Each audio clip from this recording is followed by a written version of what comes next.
una visión del corporativismo estadounidense, síntesis de la cual la Presidencia de la República durante el gobierno foxista publicó un artículo para comprender a Estados Unidos, que son el conservadurismo y el neoconservadurismo. Su más reciente publicación es Foro Davos, el lugar donde se dicta la política económica del mundo. Ella tendrá la ponencia África, esbozo de un continente, descolonización y democracia. Doctora, le damos la palabra. Gracias. Antes que todo, muchas gracias por venir y bueno, yo voy a darles un esbozo general del continente porque generalmente cuando nosotros pensamos en África visualizamos al hombre pues de piel oscura, un continente muy lejano y a lo mejor visualizamos pues no sé, elefantes, selvas, etcétera, pero en realidad conocemos muy poco del continente. Entonces, a raíz también de que la ponencia se llama algo así de África negra, también me gustaría comentarles que África no es toda negra. Y bueno, ese es el objetivo para terminar cómo se termina la colonización y cómo África está tratando de acceder a la democracia. Y bueno, ¿qué sabemos de África? África cuenta con innumerables recursos y lógicamente muchos de ellos declarados patrimonios de la humanidad por parte de la UNESCO. No solamente tiene ruinas arqueológicas, sino también hay algunas reservas de la biosfera que se conservan. Generalmente, cuando nosotros aprendimos historia universal cuando éramos pequeños, lo único que nos platicaban de África era sobre Egipto. ¿Por qué? Porque bueno, lógicamente todo el mundo sabemos que las grandes civilizaciones emergen donde hay ríos y agua, y recordemos que cuando teníamos nuestras lecciones, ¿sí se escucha?, de historia universal, de repente nos hablaban de Mesopotamia, de Babilonia, de Egipto. Bueno, pues sí, era donde surgieron las grandes civilizaciones del creciente fértil. Y algo muy importante de la civilización egipcia es que lógicamente tiene un gran río que le da vida, que es el río Nilo. Pero África es más que Egipto y ahorita lo vamos a ver. Primeramente, lo que debemos saber. Nosotros como mexicanos debemos estar interesados en el continente porque África es nuestra tercera raíz. Nuestra primera raíz son las raíces prehispánicas, los indígenas que estaban establecidos antes de la llegada de los españoles. Nuestra segunda raíz viene siendo lógicamente los españoles, y la tercera raíz es la raíz africana, que a raíz del fenómeno de la esclavitud muchos de estos habitantes del continente tuvieron que llegar a nuestra tierra, y tenemos varios vestigios de ellos por ejemplo, en Veracruz, en algunas costas, en Oaxaca, por ejemplo, y en algunos otros lugares. También algo que debemos saber del continente, que es muy importante, es que es la cuna de la humanidad. A diferencia de esa visión eurocentrista hegeliana en que veía al africano como el incivilizado, y pues jamás se imaginaron que la historia se construye y se va construyendo día a día, pues África fuera la cuna del hombre, ¿no? Regresando a sus vestigios antiguos, lógicamente lo que se conocía en esta época era lo que se conoce como el Magreb, ¿no? ¿Por qué? Por su colindancia con el Mediterráneo. Entonces, por ejemplo, en Libia, que es la segunda imagen que tenemos aquí presente, bueno, pues ahí tuvieron importancia en determinado momento los romanos. Recuerden que nosotros sabemos mucho de Egipto gracias a que Alejandro Magno, uno de sus descendientes, uno de sus generales tiene como descendiente a Cleopatra. Entonces vamos conociendo un poco de África, pero siempre el norte. De hecho, a África antes se le llamaba Cartago, ¿no? Precisamente por las guerras entre Roma y Cartago. Algo también muy importante que debemos saber es que el cristianismo es una de las religiones muy importantes que existen en África. La primordial, lógicamente, es el animismo, este respeto a la naturaleza, a los animales, a la vegetación, a la vida misma, ¿no? ¿Por qué? Porque nuestras comunidades antiguas, y no solamente me estoy refiriendo a las africanas, sino también a las del México antiguo, pues tenían un gran respeto por los recursos naturales, no veían a estos recursos como para explotarlos, sino más que nada para agradecerles, porque gracias a ellos teníamos sustento. Entonces, el animismo es la principal religión de África, aunque no está tan reconocida, pero sí actualmente se practica. La segunda viene siendo el cristianismo, y aquí en la tercera imagen tenemos una imagen muy interesante que existe en Etiopía, la iglesia de la Libela, que son 11 iglesias enterradas en la roca. Se dice que el Arca de la Alianza, dicen los etíopes, que está en algún lugar de Etiopía. Y bueno, voy a cerrar con esta universidad coránica que está en Mali, en Timbuktu. Es muy importante esto porque el Islam luego es satanizado y de repente como que solamente pensamos en el Islam como el yihad, o la lucha o la conquista de las tierras, pero el Islam es algo más. Esta universidad es muy importante porque así como la universidad moderna surgió en las catedrales, en la Europa antigua, en plena Edad Media, también en África existía en Mali una universidad que se llama Timbuktu. Y Timbuktu no solamente era un centro religioso, que era el equivalente a las catedrales en Europa, aquí sería la mezquita para la adoración de Alá, pero también en esta desempeñaba el cargo de universidad, y como tal, en plena Edad Media se practicaban operaciones de cataratas en los ojos. Entonces estamos hablando de un avance muy importante, y no debemos olvidar que nosotros como mexicanos, bueno, nosotros también muchos de nuestro vocabulario son de herencia árabe, ¿no? Todo lo que empieza con el prefijo algodón, alaraca, etcétera, pues bueno, se lo debemos a la lengua árabe. Y bueno, aquí me voy a detener porque, como lo que comentaba, África, para estudiarla, no es toda África negra. África la podemos estudiar de diferentes formas. La más simple es esta que les estoy poniendo. En donde tenemos la primera línea, que es del norte del desierto del Sahara, se conoce como África árabe o África mediterránea. Después viene el Sahara, y es lo que se conoce como el África negra o África subsahariana.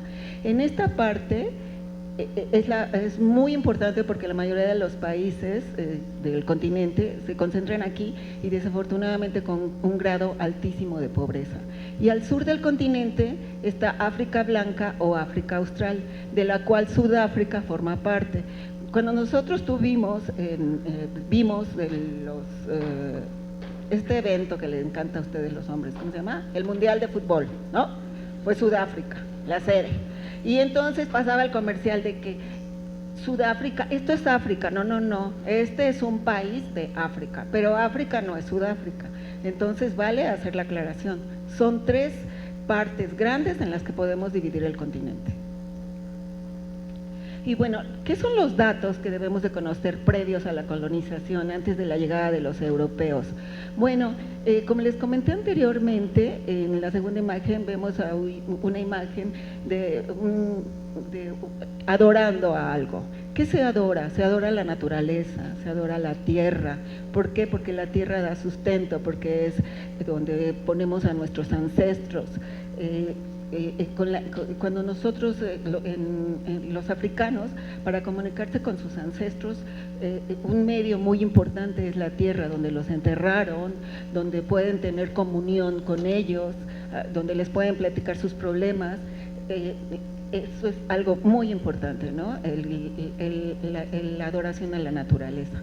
Y es algo que se está rescatando. Por ejemplo, esta semana, que acaba de concluir, la semana pasada, recordemos que hubo una cumbre sobre el cambio climático en París. Nosotros, como civilización moderna, empezamos a preocuparnos por cuidar el medio ambiente en la década de los 70, cuando culturas ancestrales siempre lo han hecho, ¿no? También algo muy importante es que ellos tenían un sentido de comunidad, de colectividad. ¿Qué quiere decir esto?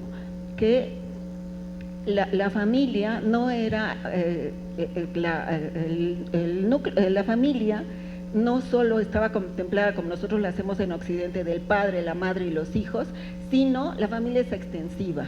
¿sí? Hay un autor muy interesante que se llama Richard Kapuscinski, que escribe un libro que se llama Ébano, ¿no? Y en este libro nos empieza a platicar acerca de la independencia de Ghana, que es el primer país al que se le da la independencia. ¿Y qué nos dice? Que de repente, pues, y en forma de anécdota, hay un africano que va corriendo y dice, pues es que me establezco y de repente llega toda la familia, que son los tíos, los primos, los abuelos. Entonces, este sentido de comunidad y del núcleo familiar no es la familia occidental como nosotros la conocemos, sino se hace extensiva precisamente por este sentido de comunidad. Regresando a la tierra lógicamente, si era tan respetada, no era propiedad privada, era propiedad comunal. O sea, todo mundo teníamos derecho a ella. Entonces era una sociedad que no se caracterizaba por un poder individualizado, sino comunal, en que todo el mundo compartíamos. Lógicamente, a medida que va evolucionando la civilización o el contexto en África, pues entonces ya empiezan a aparecer los liderazgos, pero siempre la tierra es comunal, no es privada.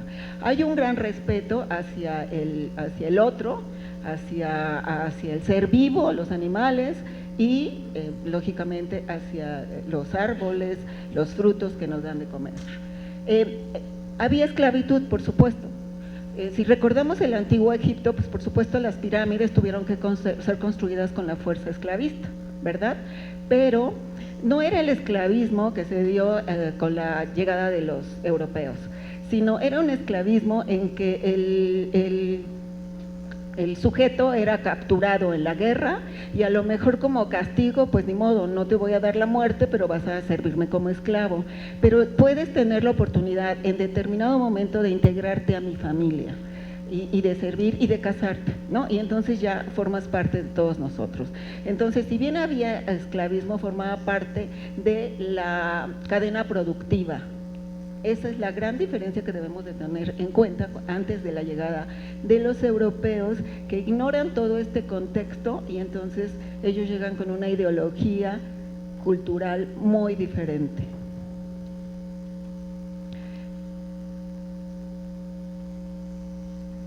¿Qué pasa? Llegan los europeos en un primer momento, mejor nos regresamos a la otra, Lalito, ligeramente. En un primer momento, por el Tratado de Tordesillas, pues se divide al continente y entonces, ¿qué se le dice? Las dos grandes potencias son España y Portugal. Entonces, España, tú vas a tener acceso al mundo, pero te vas a encargar de conquistar Occidente o de conocer nuevas tierras. Y tú, Portugal, te vas a encargar de Oriente. Entonces, gracias a los portugueses, nosotros sabemos mucho del continente. Pero antes de la llegada de Portugal, llega el Islam. El Islam es muy importante porque es el que nos permite conocer un poco más de cómo vive la gente de estas tierras, ¿no? Y entonces, lógicamente, llega el Islam y bueno, sí islamiza, pero la gran diferencia con las guerras que luego se dan por religión es que el Islam, si no aceptas convertirte al Islam, bueno, pues entonces me vas a tener que pagar un tributo y a cambio de ese tributo yo voy a permitir que vivas en paz. Y esto lo podemos ver muy claramente cuando recordemos que la península ibérica, específicamente España, el último baluarte del Islam cae en 1492, ¿no? Y entonces la ciudad que cae es Granada y la sultana, y me parece interesante decirlo como anécdota, le dice a su hijo: llora como mujer por lo que no supiste defender como hombre. Entonces, el Islam estuvo en España mucho tiempo, de ahí que nosotros tengamos algunas palabras árabes, y convivían en paz cristianos, árabes y los musulmanes. Entonces, bueno, pues sí, o sea, te dejo desempeñar tu religión, me vas a tener que pagar cierto tributo, pero puedes vivir, ¿no? ¿Qué pasa? Cuando ocurre lo del Tratado de Tordesillas, que se divide el mundo, pues entonces Portugal empieza a circunnavegar el continente africano, pero buscando un camino a las Indias. Entonces circunnavega el continente y nada más va a establecer pequeñas factorías, pero en las orillas, ¿sí? No entra al interior del continente, simple y sencillamente en las factorías, porque está buscando un camino hacia las Indias. ¿Sí, Lalito? Y bueno, es bajo ese contexto que primero llega Portugal y después evoluciona la política económica del mundo, la economía política, y entonces el mercantilismo empieza a ponerse de moda. ¿Y qué pasa? El contexto en el que llegan los europeos es el siguiente. Recordemos que en 1776 Adam Smith publica su gran libro de economía, La riqueza de las naciones, en que dice que todo se lo tenemos que dejar al libre mercado, ¿sí? Y lógicamente ya aparece la propiedad privada.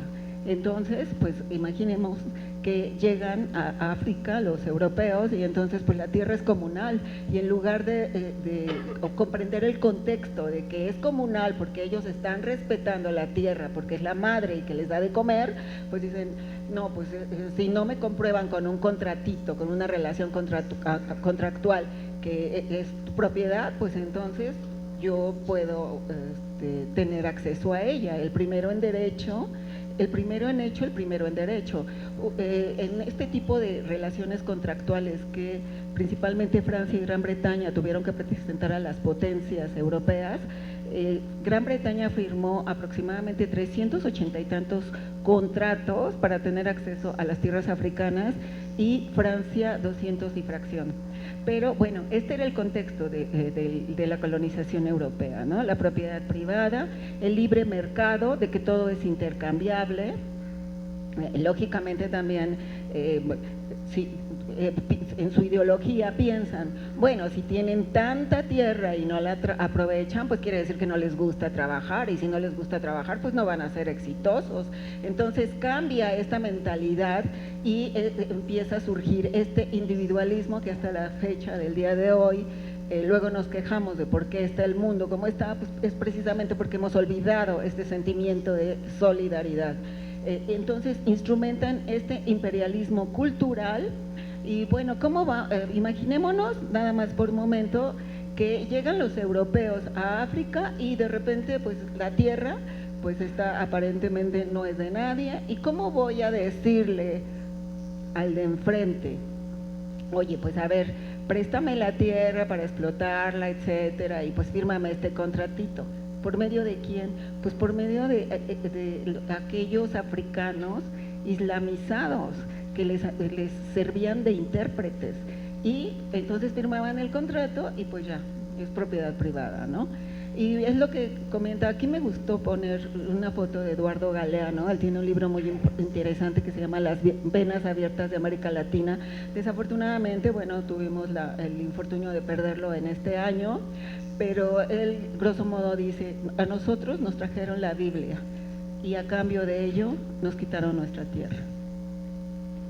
Y bueno, regresamos al mapa anterior. Este es el mapa de la colonización. Lógicamente, pues bueno, llegan, se establecen, este es el contexto que utilizan, y bueno, ¿cuáles son las potencias? Principalmente Bélgica. Bélgica se adueña de lo que hoy es República Democrática del Congo, que es un país que en inmensidad era 90 veces mayor que Bélgica, y Bélgica fue dada a Leopoldo II a título de propiedad personal. Por supuesto es Francia, Alemania, Gran Bretaña, Italia, Portugal. Aquí tenemos en negro dos pequeños países que ellos no fueron objeto de colonización. Uno de ellos es Etiopía, de lo cual ya les hablé, y el otro es Liberia, que Liberia, a raíz de la guerra de secesión estadounidense y que ya surgió la revolución industrial, pues ¿qué vamos a hacer con todos estos esclavos que ya no los necesitamos porque ya tenemos las máquinas, necesitamos gente que consuma? Pues entonces les vamos a regalar un territorio, y les regalan Liberia, es la parte chiquita que está del lado, pues en mi lado es el lado izquierdo, el de ustedes probablemente será el derecho.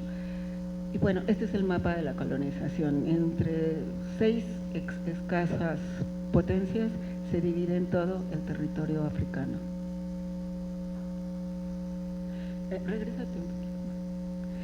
Algo muy importante que no me quiero detener porque alcancé a llegar a finales de la otra exposición, bueno, que es verdaderamente el lastre de la humanidad y europeo, es que al hombre africano se le empieza a ver como mercancía.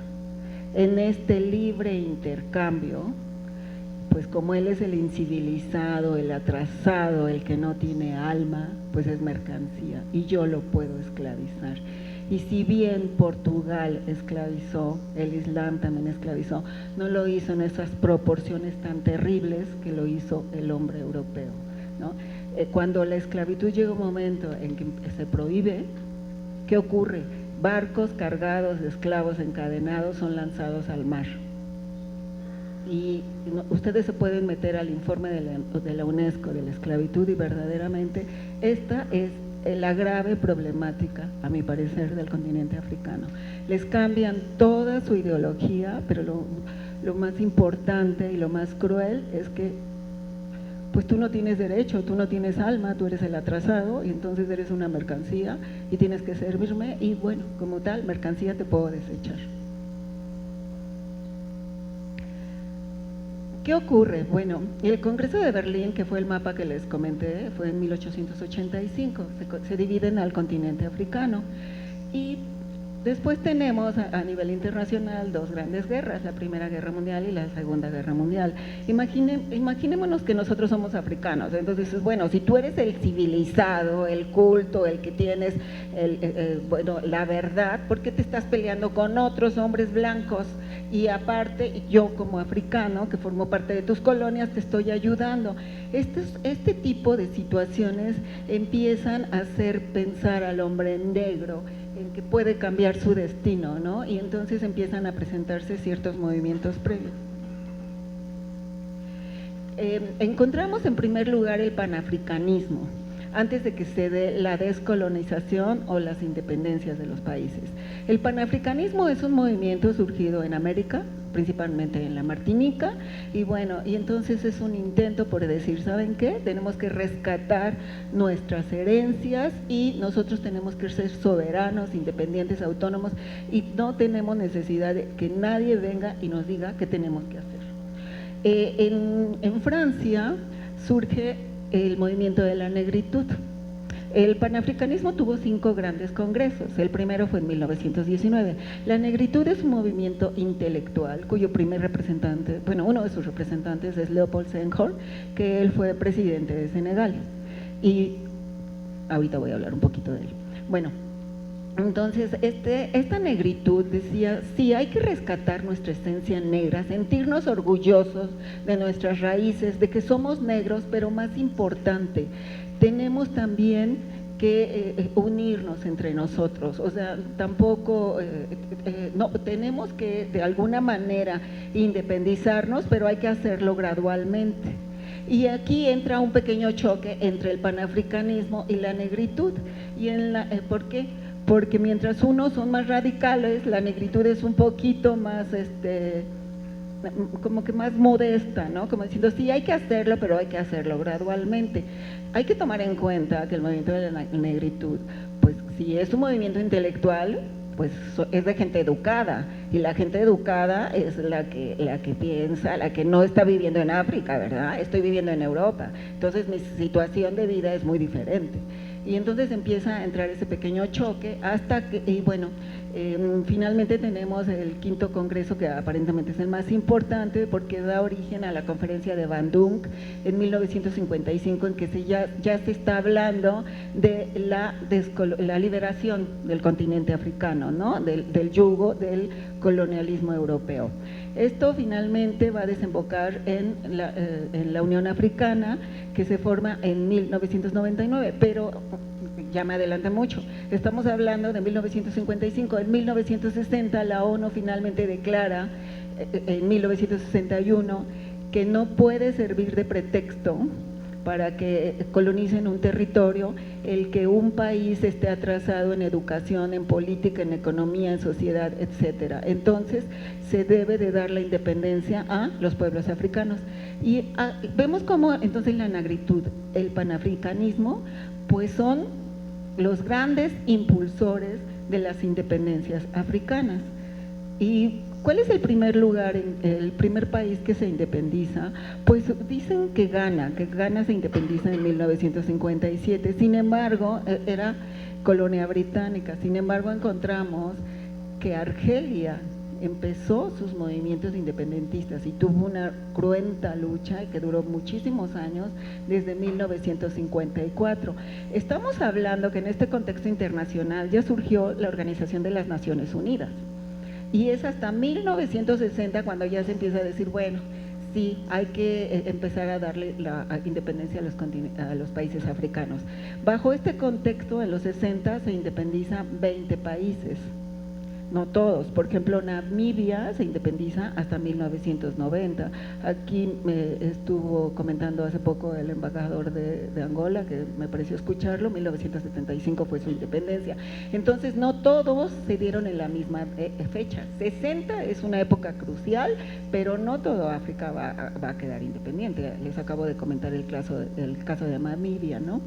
Y bueno, y por ejemplo, Sudáfrica, tristemente, pues es un país independiente, pero tiene una práctica de segregación racial que desafortunadamente vamos a ver que termina hasta, tiene que caer el muro de Berlín, tiene que desintegrarse la Unión Soviética para que, bueno, pues entonces Nelson Mandela sea liberado y entonces ya en ese país se esté hablando de votaciones libres y bueno, y en que ya estas 317 prohibiciones del apartheid que duraron de 1948 a 1990 pues sean hechas a un lado, ¿no? Y entonces de ahí que podamos comprender por qué a pesar de que se les da la independencia, de alguna manera pues no son del todo autónomos estos países.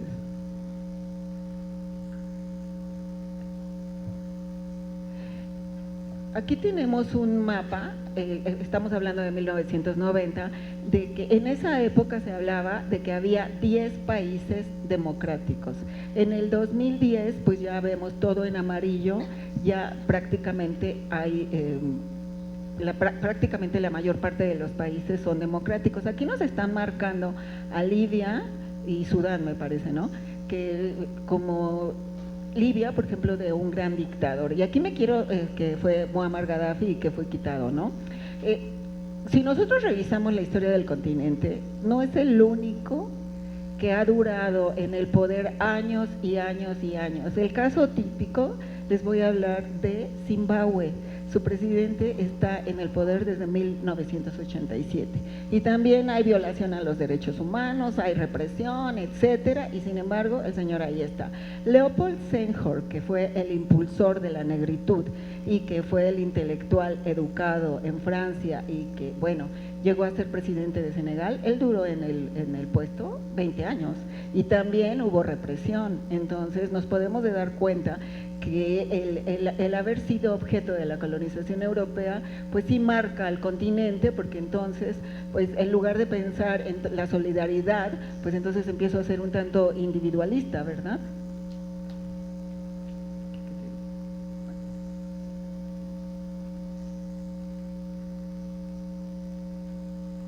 Entonces, bueno, aquí tenemos la lista de países democráticos.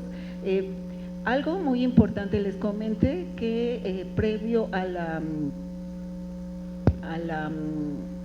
independencia, pues tuvo que existir el panafricanismo, tuvo que existir la negritud, finalmente la organización de la Unión Africana, que se convierte en Unión Africana.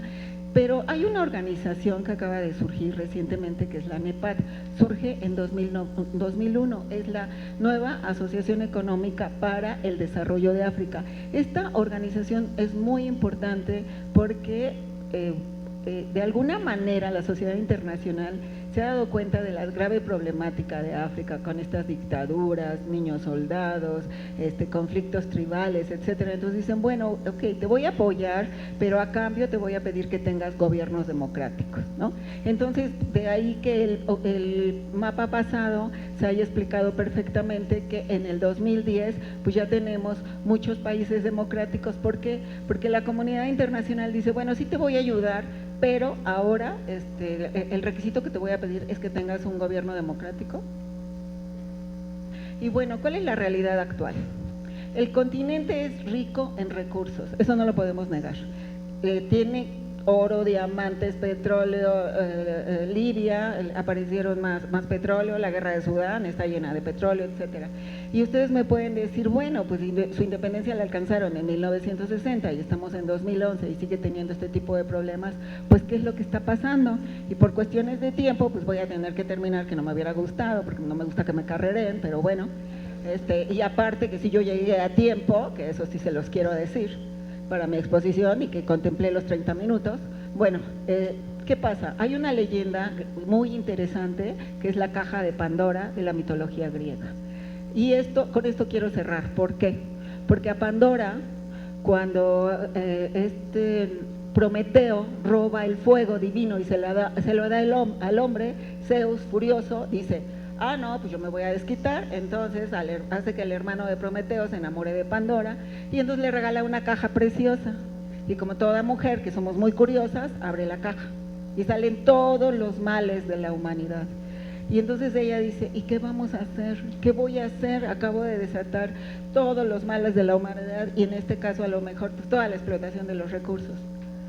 Pues al final de la caja había una pequeña hada que era la esperanza. Y entonces tenemos que tener esperanza de que con esta nueva organización internacional que se llama la NEPAD, ellos sí se preocupen por crear infraestructura, por potabilizar el agua, por preocuparse de los habitantes de África y podamos llegar a un mundo mejor. Muchas gracias.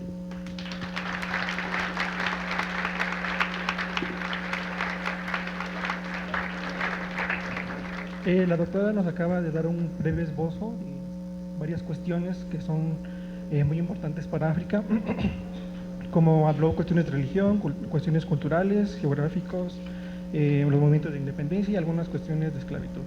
Para concluir, por cuestiones de tiempo, ya no vamos a hacer las preguntas, vamos a darle el reconocimiento a la doctora Mireya y me voy a permitir leer. Esta fue la primera mesa del foro que se estará realizando en el Senado de la República en relación con una mirada hacia África, el presente, su integración y sus perspectivas